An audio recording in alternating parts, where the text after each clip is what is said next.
ذکر شہدائے کربلا یہاں پر منایا جا رہا ہے۔ دنیا میں انسان ہر ایک مختلف طرح کے پائے جاتے ہیں، ہر ایک منانے کا طریقہ الگ الگ ہے، لیکن یہ بھی ضروری جاننا ہے کہ کون سے منانے کے طریقہ پر امام احمد رضا کی مہر لگی ہے، ہمیں اس کو بھی جاننے کی ضرورت ہے۔ اور ہم نے پچھلے محرم میں راجستھان کی سرزمین پر امام احمد رضا کے وہ پنہاں جو ان کے عقائد و نظریات امام عالی مقام کے بارے میں تھے، ہم نے ان کے سوالوں کے جواب بھی دیے تھے۔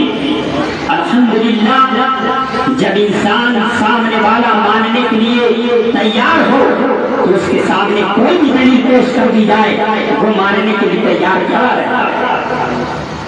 یہاں پر میں نے اپنے شروع میں آپ کو بتا دیا کہ سیرت مصطفیٰ، صدیق عمر، حضرت عثمان و علی، سیرت فاطمہ الزہرا، یہ 2 دن کے اندر انشاءاللہ ہم اس کو سمیٹ دیں گے 3 دن میں، پھر آپ کو کربلا کا بیان سنائیں۔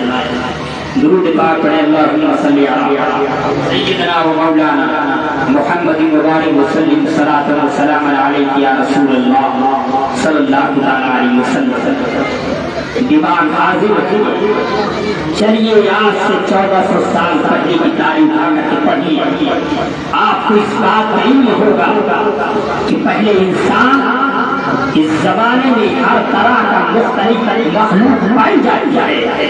وہ مخلوق چاہے جانور کی صورت میں ہو، چاہے وہ فرشتوں کی صورت میں ہو، چاہے وہ انسانوں کی صورت میں ہو، ہر مخلوق زمین پر پائی جا رہی ہے، لیکن اس زمین پر اسی مخلوق کی کوئی عبادت نہیں کر رہا تھا۔ اسی زمین پر انسان کو کیڑوں اور مکوڑوں کی طرح مارا جا رہا تھا۔ اسی زمین پر آج سے 1400 سال پہلے کی تاریخ اٹھا کر کے پڑھیے، میں آپ کو سیرت مصطفیٰ بتا رہا ہوں، ابھی میں کربلا کے واقعات نہیں بتایا، اور وہ عباس کی سیرتیں آپ کے سامنے پنہا ہوگی کہ جن کے ہاتھوں میں اگر تلوار آ جائے یا نیزہ آ جائے یا بھالا آ جائے، ان کے تلواروں ان کے نیزوں کا عالم یہ ہوتا تھا۔ الحمدللہ کہ وہ حضرت عباس کے ہوتے تھے، اگر یہ ہم کو اشارہ دے الحمدللہ یہ کربلا کے واقعات اس میں ماں اور بہنیں بھی حاضر ہیں۔ ابھی آپ حضرت زینب کے صبر استقلال کے دامن کو دیکھیں، سمجھیں گے۔ درود پاک پیش کریے، اللہم صلی علی سیدنا و مولانا محمد مبارک وسلم صلاۃ و سلام علیک یا رسول اللہ صلی اللہ علیہ وسلم۔ آج سے 1400 سال پہلے کی تاریخ پر اس زمانے میں انسان کی کوئی قدر و عزت نہ تھی۔ انسان ایک کیڑے مکوڑوں کی طرح اپنی زندگی گزار رہا تھا۔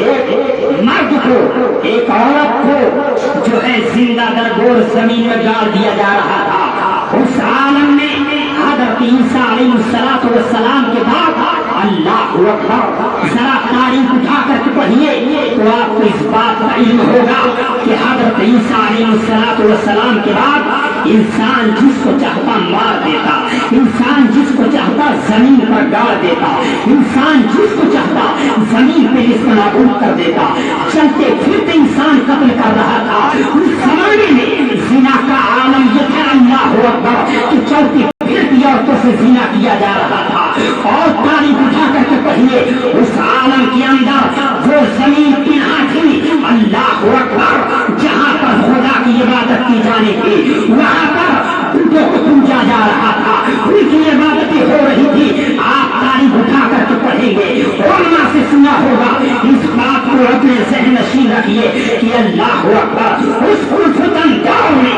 4 سے 1448 سال پہلے اللہ نے حضرت آمنہ کے شکم اطہر میں محمد رسول اللہ کا نور جلوہ فرمایا، اور وہ نور 12 ربیع الاول کی تاریخ کو طلوع ہوتا ہے، اور وہ ایسا طلوع ہوا جب وہ پیدا ہوا، جوں بجوں زندگی گزرنے لگی، اور اور زندگی گزرنے کے بعد کیا لمایا؟ اعلان کرا دیا گیا، ان بیٹیوں کو پیغام دے دو کیا کسی غلام کو جو ہے بلا ضرورت کوئی مار نہیں سکتا، کوئی بیٹی کو زمین میں زندہ ڈال نہیں سکتا۔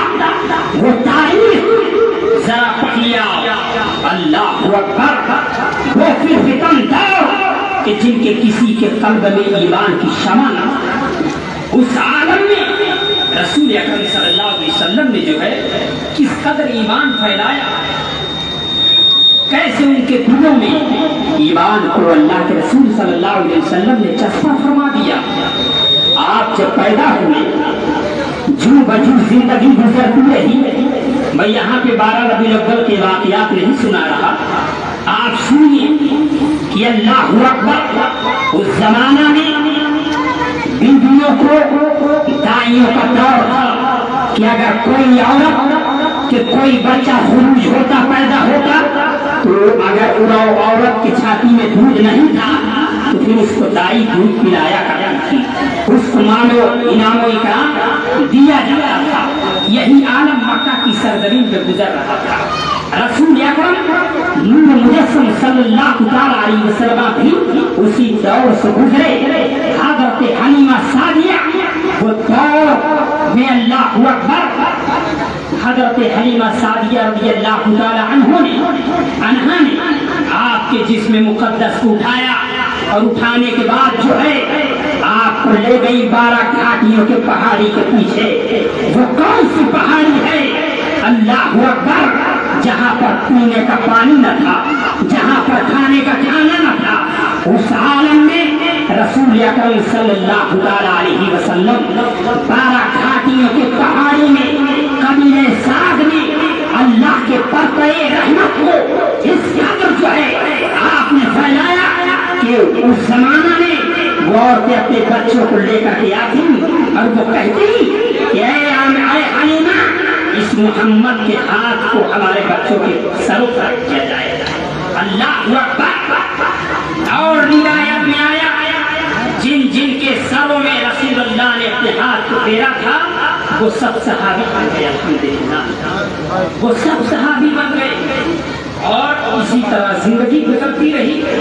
آپ وہاں سے جو ہے نوجوانی میں 6 سال کی عمر ہوئی، اس کے بعد جو ہے آپ فرشتے آئے، آپ کے سینے کو چاک کیا گیا اور قریب آئے۔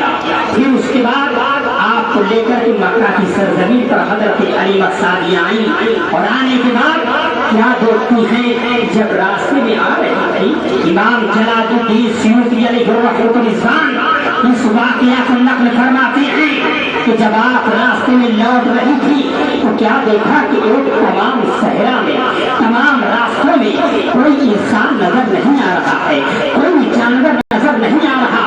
اس عالم میں ایک عورت کنواں کے پاس بیٹھی رو رہی ہے، اور اس کو رونے کے عالم یہ ہے کہ جانور اس کے پاس اکٹھا ہو رہے ہیں، اس کے رونے کا درد یہ ہے۔ اللہ اکبر۔ وہ عورت حضرت حلیمہ سعدیہ اس عورت کے پاس گئی اور جانے کے بعد پوچھا کہ تمہارے حویلا کا وجہ کیا ہے، تم رو کیوں رہی ہو؟ اللہ اکبر۔ حضرت حلیمہ سعدیہ سے اس عورت نے کہا کہ میرا بیٹا پیاس سے زبان باہر لا رہا تھا، اور اس کے بعد میں نے اپنے بیٹے کو اپنے گھر میں لیا، اور لینے کے بعد میں نے سوچا کہ دیکھوں کہ کنواں میں پانی کتنا ہے، اور جب میں نے کنواں کی طرف اپنی نگاہ ڈالی، میرے بیٹے نے ہتھوڑے لے کر کے وہ کنواں میں گر گیا۔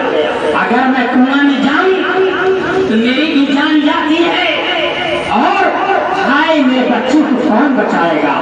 حضرت حلیمہ سعدیہ نے کہا کہ ذرا یہی سی بات ہے، ذرا ٹھہرو۔ اس کے بعد حضرت حلیمہ نے کہا کہ میرے ساتھ ایک ایسا بچہ ہے، الحمدللہ وہ جو چاہ لیں گے وہ ہو جائے گا۔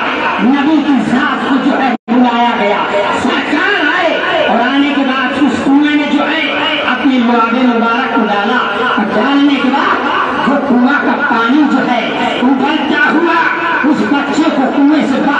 دیتا ہے اللہ